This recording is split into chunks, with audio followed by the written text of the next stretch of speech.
নমস্কার বন্ধুরা, প্রথমা কিচেনে তোমাদের সবাইকে স্বাগত। আর আমার আজকের রেসিপি আলু দিয়ে রুই মাছের হালকা ঝোল। তো এখানে 800 গ্রামের মতো একটা গোটা রুই মাছ আমি বাজার থেকে কেটে এনেছি। আর আলুগুলোকেও আমি একটু বড় বড় করে লম্বা লম্বা টাইপের কেটেছি। আর একেবারে কম উপকরণ দিয়ে যেহেতু এটা করব, তো এখানে আছে টমেটো কেটে নিয়েছি আমি, এরকম সাইজের 2টো টমেটো কিন্তু আমি কেটেছি এখানে।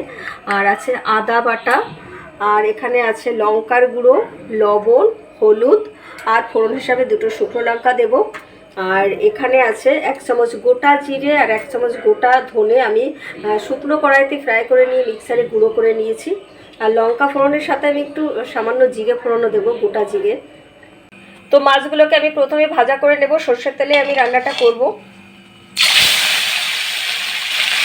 তো আমি মাছগুলো ভালো করে ভাজা করে তুলে নিয়েছি, আর ওই তেলের ভিতরে কিছুটা তেল দিয়েছি। আর এখন দেব 1/2 চামচ জিরে ফোড়ন আর 2টো শুকনো লঙ্কা ফোড়ন।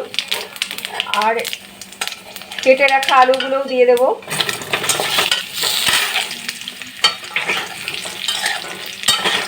আলুগুলো দেওয়ার পরে একটু নাড়াচাড়া করে নিতে হবে।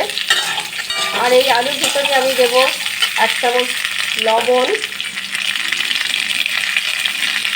আর 1/2 চামচ হলুদ গুঁড়ো।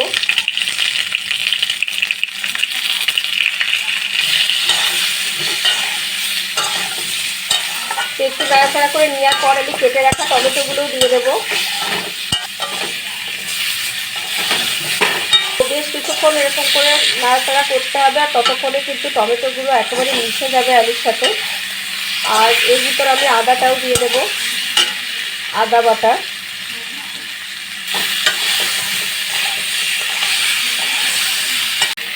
তো বেশ কিছুক্ষণ আমি নাড়াচাড়া করে নিয়েছি, আর টমেটোগুলোও একেবারে মিশে গেছে আলুর সাথে। আর এখন দেবো 1 চামচ লঙ্কার গুঁড়ো। তো লঙ্কার গুঁড়ো দেওয়ার পরে আমি জলটা দিয়ে দেবো। জলটা আমি একটু বেশি দেবো, যেহেতু আমি একটু ঝোল করবো। জলের পরিমাণটাও তোমরা তোমাদের মতো করে দেবে। যারা ঝোল পছন্দ করো না, তো সেক্ষেত্রে জলটা কম দেবে। আমি যেহেতু একটু ঝোল করব, আর এবার আমি 4-5 মিনিট মতো ঢেকে রাখবো। তো আমি ঢাকনাটা তুলে নিয়েছি। আলুটা যেহেতু সেদ্ধ হতে একটু সময় লেগেছে, সেই জন্য আমি প্রায় মিনিট 10 মতো আমি ঢেকে রেখেছিলাম। আর আলুটা প্রায় সেদ্ধ হয়ে গেছে। আর এখন আমি দিয়ে দেবো ভাজা মাছগুলো। আর মাছগুলো দেওয়ার পরও বেশ কিছুক্ষণ রাখতে হবে, 3-4 মিনিট মতো। আবারও কিন্তু গ্যাসের ফ্লেমটাকে লো করে রাখতে হবে।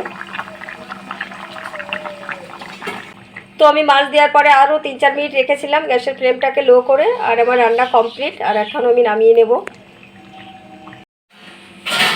তো মাছের ঝোলটা আমি নামিয়ে নিয়েছি। নামিয়ে নেওয়ার পরে আমি জিরে ধরে যে গুঁড়োটা করে রেখেছিলাম সেটা একটু আমি ছড়িয়ে দিয়েছি। আর 1 মিনিট মতো আমি এখন ঢেকে রাখবো, তাহলে কিন্তু জিরে ধরে যে সেন্টটা সেটা কিন্তু মিশে যাবে মাছের ঝোলের সাথে। আর এইভাবে একেবারে কম উপকরণ দিয়ে সহজভাবে বাড়িতে ট্রাই করে দেখো। ভালো লাগলে লাইক কমেন্টস করো, আর আমার চ্যানেলটিকে সাবস্ক্রাইব করো। আর আমার সমস্ত ভিডিওর আপডেট আগে পেতে পাশে থাকা বেল আইকনটি অবশ্যই প্রেস করো। আর সবাই খুব ভালো থেকো, সুস্থ থেকো।